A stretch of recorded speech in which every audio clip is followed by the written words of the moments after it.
Hoy hablaremos sobre la fascinante vida y obra de uno de los artistas más influyentes de la historia, Vincent van Gogh. Vincent van Gogh nació el 30 de marzo de 1853 en Zundert, un pequeño pueblo en los Países Bajos. Fue el hijo mayor de Anna Cornelia Carventus y Theodorus van Gogh. Su padre era un pastor protestante, y su madre provenía de una familia de artistas. Desde joven, mostró interés y talento por el dibujo y la pintura, y en su infancia dibujaba y pintaba en sus ratos libres, demostrando su amor por la naturaleza y la observación minuciosa de los detalles. Y a medida que crecía, Vincent se adentraba cada vez más en el mundo del arte. Pero fue de adulto, cuando trabajaba vendiendo cuadros de otros en una galería de arte, que se dio cuenta que su verdadera pasión era crear sus propias obras. Malogradamente, la vida de Vincent van Gogh no fue fácil en absoluto. Durante toda su vida, sufrió de problemas mentales y emocionales, lo que le dificultó establecer relaciones estables en todos los ámbitos, tanto personales como profesionales. La enfermedad de Van Gogh, también conocida como trastorno bipolar, afectó significativamente su arte y su vida personal, experimentando frecuentes episodios de depresión profunda, pero también momentos de gran creatividad y energía, conocidos como episodios maníacos. Todo esto, acompañado al mismo tiempo de dificultades económicas y duras críticas negativas hacia su estilo artístico. Durante sus episodios maníacos, Van Gogh pintaba sin descanso, produciendo algunas de sus pinturas más icónicas. Sin embargo, también mostraba a menudo signos de irritabilidad y agitación extrema. Estos comportamientos destructivos, y sufrimiento mental constante, tuvieron un impacto significativo en su vida, y en su relación con aquellos que lo rodeaban. Además de su trastorno bipolar, Van Gogh también lidió con otros problemas de salud mental, incluida la psicosis. Y durante algunos periodos de su vida, experimentó alucinaciones y delirios, lo que hizo que su realidad se volviera cada vez más confusa y difícil de manejar. Hay que tener en cuenta que la enfermedad de Van Gogh no define su genio artístico, sino que más bien, su dolor y sufrimiento le dieron una perspectiva única en su arte, transmitiendo emociones y experiencias complejas a través de sus pinceladas. Ya que a través del arte, Van Gogh encontró una vía para expresar sus emociones y liberar su dolor interno. Es un recordatorio de que la creatividad puede ser una forma poderosa de sanación. A pesar de todas las dificultades, Vincent nunca dejó de luchar por su pasión y su arte, ya que a lo largo de su carrera, produjo más de 2000 obras, incluyendo pinturas, dibujos, autorretratos y acuarelas. Podemos decir que su estilo postimpresionista se caracterizaba por el uso audaz del color y la pincelada enérgica. Pero empecemos desde el principio. Tras abandonar los estudios, y después de un año en Zundert, Van Gogh empezó a trabajar en 1869, a la edad de 16 años como aprendiz, en una importante compañía de comercio de arte de La Haya, de la que su tío Vincent fue socio. Se adaptó bastante bien a esta nueva vida, llegando a tener una buena impresión de su trabajo. Pero 4 años después, fue trasladado a Londres para suministrar obras de arte a los comercios del lugar. Allí no permaneció por mucho tiempo, sobre todo después de tener su primer desencuentro amoroso con Eugenia, la hija de la dueña de la pensión donde pernoctaba, razón por la que perdió cierto interés por el trabajo, refugiándose en los libros de religión. En mayo de 1875 fue destinado a París, pero un año más tarde regresó a Londres permaneciendo 2 años, llegando a estar casi obsesionado con la lectura de la Biblia, motivo por el cual trabajó como ayudante del predicador metodista Jones, donde incluso llegó a subir al púlpito de la iglesia y leer un sermón que se había preparado escrupulosamente. En 1877 se trasladó a Ámsterdam con la intención de estudiar teología, sin llegar a conseguirlo, pues las exigencias que le pedían no las cumplía, ya que no sabía ni latín ni griego, y eso era algo imprescindible. No sabemos si era por su enfermedad, pero lo cierto es que le costaba aceptar y cumplir las normas y adaptarse a un cierto orden.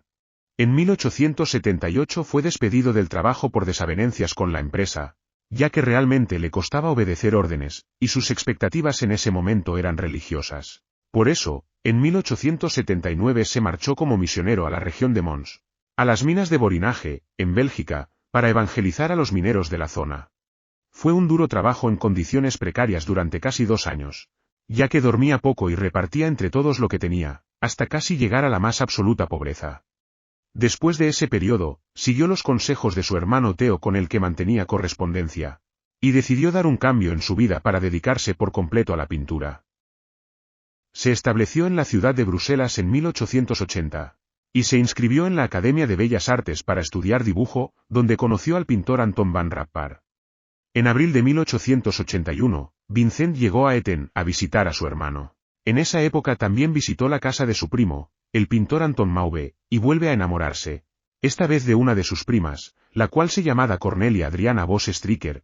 Ella acababa de enviudar, y Van Gogh le propuso rápidamente matrimonio. La respuesta de su prima fue un contundente no, pero no se dio por vencido, y volvió a insistir incluso con cartas que ella nunca respondía, llegando a hablar con sus padres para que intercedieran, siendo inútil su insistencia. Tras el rechazo de su prima, quizá por compasión o desesperación, Vincent recogió de la calle a Clasina María Ornick, una prostituta alcohólica, embarazada y con una hija, con la que vivió durante un año, sirviéndoles de modelo para algunos trabajos del artista, tanto la madre como la hija. Pero inevitablemente la relación se vio abocada al fracaso, ya que por motivos económicos la mujer volvió a la prostitución, y los problemas con su familia también influyeron. Concluida la relación, Van Gogh se trasladó a Drenthe al norte de los Países Bajos, donde permaneció algunos meses, dedicándose a pintar temas paisajistas en pintura al óleo. Después, en 1883 se trasladó a Nuenen, al sur del país, donde se encontraba su familia viviendo por motivos de trabajo.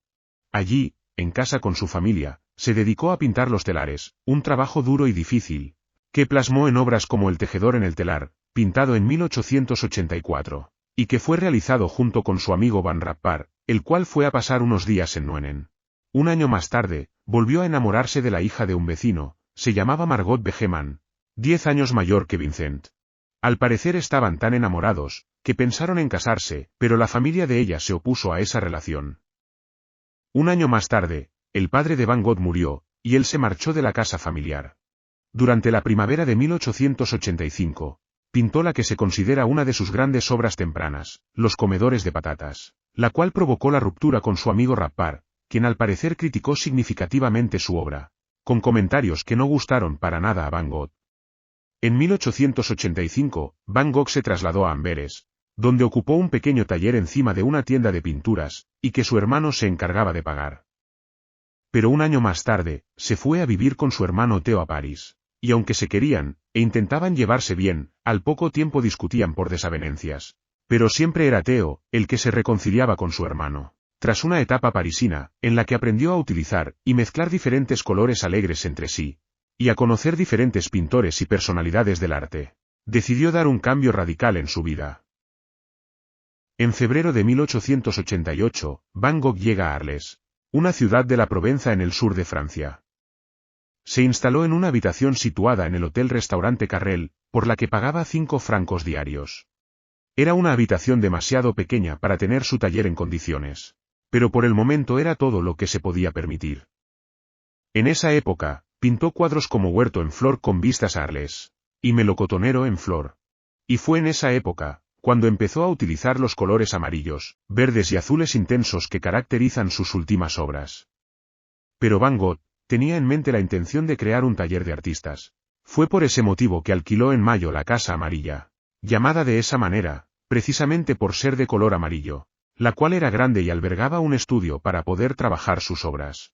Al parecer, esa casa era perfecta para Van Gogh, y con la ayuda de su querido hermano pudo acondicionarla decentemente. Gauguin fue el único pintor que respondió a la propuesta del taller de pintura, aunque no estaba del todo convencido, ya que el carácter raro de Van Gogh, y la insistencia de su hermano para que acudiera a Arles, hacían desconfiar a Gauguin. Pero al final cedió y terminó por viajar a Arles, sobre todo después de que Theo pagara todas las deudas de Gauguin. Gauguin viajó a Arles el 23 de octubre de 1888. Pero antes Van Gogh le envió un autorretrato, con el título de Autorretrato como un bonzo, cuadro en el que es clara su identificación con el japonismo, ya que se retrató con la cabeza rapada al estilo bonzo. Fueron pintando paisajes y autorretratos mutuos, pero tras algunas semanas, la convivencia se tornó algo difícil, empeorando cada vez más, ya que sus diferencias personales y sus caracteres chocaban muy a menudo. Eso mismo ocurrió el 23 de diciembre de 1888, ya que Van Gogh y Gauguin tuvieron un altercado, dando origen a una de las explicaciones que se han dado acerca de la pérdida de la oreja izquierda del primero. Según dijo Gauguin, tras una discusión Van Gogh le amenazó y persiguió con una navaja barbera, y que por la noche se automutiló. A continuación, Van Gogh habría envuelto la oreja en un paño y se dirigió a un burdel de Arles que frecuentaba con Gauguin, donde se la entregó a una prostituta llamada Raquel. Al día siguiente, la policía lo encontró inconsciente en la Casa Amarilla sin recordar nada, y fue trasladado al Hospital Hotel Dieu de Arles. Quedó ingresado durante 14 días, y Gauguin se marchó de Arles con rumbo a París. La polémica que existió sobre lo sucedido con su amigo Gauguin puede observarse desde diferentes puntos de vista, ya que las pocas pruebas de lo sucedido, y la falta de testigos de lo que ocurrió, dan lugar a supuestas suposiciones de lo que pudo pasar entre ellos. Aunque estudios posteriores llegaron a la conclusión de que fue Gauguin el que hirió a Van Gogh con un sable en la oreja, ya que éste era maestro de esgrima, y que tras el incidente Van Gogh decidiera recortar la oreja. Al regresar a su casa tras salir del hospital, realizó el autorretrato con oreja vendada, del que solo existen dos versiones. Pasado un mes volvió a ser ingresado en el hospital, atendido por el doctor Félix Rey durante unos días, ya que presentaba síntomas de manía persecutoria, y se imaginaba que le querían envenenar. En marzo fue ingresado una vez más, durante 6 semanas en el Hospital Hotel Dieu de Arles. Poco después, Vincent decidió internarse voluntariamente en el Hospital Mental de Saint-Paul-de-Mausole, un ex-monasterio en Saint-Rémy-de-Provence, a unos 32 kilómetros de Arles. Fue el 8 de mayo de 1889, cuando ingresó en el sanatorio, donde disponía de 2 habitaciones, la cual una de ellas la podía utilizar como taller, donde podía pintar las vistas del exterior de la habitación. Fue allí que pintó una de las obras más importantes desde esa ventana, fue la famosa Noche Estrellada, entre otras. Volvía a tener nuevos colapsos, que le duraban más que en las veces anteriores, ya que padecía angustia, terror y alucinaciones con accesos de ira muy intensos.